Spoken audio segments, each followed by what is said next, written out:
The Mitten Brewing Company is housed in what was Engine House number 9, and it is haunted. Tell me about these footprints on the bar. Well, the footprint here was taken from the boards all across over by our bathrooms over there, and we repurposed it and built it into a bar and put epoxy over it. So, and it looks lovely. Yes. It looks great. Built by our owners. They say that the footprint was already there, and it was probably over 127 years old before it was taken off, so they have no idea how it got there. Sounds like a great story, but there's more. There are other footprints. Yep, downstairs in our front lobby, right around in 2012, Chris, our owner, was mopping the lobby and went in one way and walked out the other way. Came back in the morning to see a bunch of footprints, basically just in a circle, so there's nothing leading up or going away from it.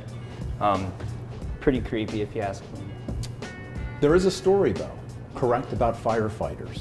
There is, actually, if I go into our nifty little ghost journal They here. have a ghost journal here.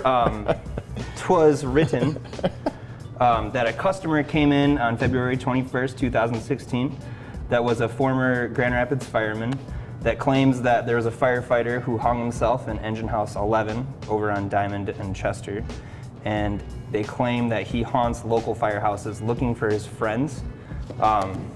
So that might be maybe a little bit of an answer of why there's some creepy things going around here and over at Engine House number 11. I love the ghost journal because whenever something goes amiss or is mysterious, There's something to blame. it's the ghost. You drop a plate, it's the ghost. Yep. But there are more stories in here, right? You've got a couple of I have favorites. a few that are pretty great. Let's see. Chris wrote January 19, 2016, that he was painting the downstairs women's bathroom in the morning, and the sink faucet had turned on completely by itself. So there's one.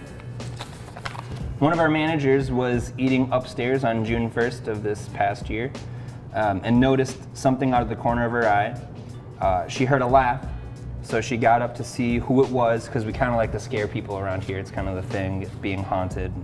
Everyone hides around the corners and tries to scare people. She went around to see who it was. There was nobody there. Nobody heard her when she started yelling out to see who it was. So she thinks that was the ghost for sure. I've had a few experiences myself that were pretty weird, if you ask me. I was over here pouring some beer. I had a full bar rail. This printer mysteriously just flew off, and all of my bar patrons were like, "Did this seriously just happen?" And told them about the whole ghost thing. Why didn't you write it in the journal like everybody else? This thing kind of came around, I don't know, maybe half a year ago, and I didn't really think about writing it. But the ghost stories are getting national attention as well, right? I mean, there are ghost correct. hunters out there that are interested.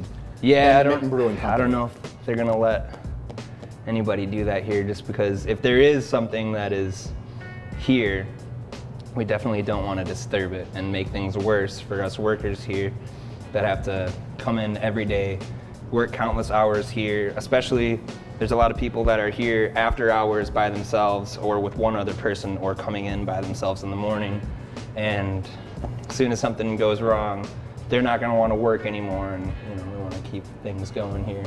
Well, it has nothing to do with the beer, seeing blurred vision, or anything Right. else.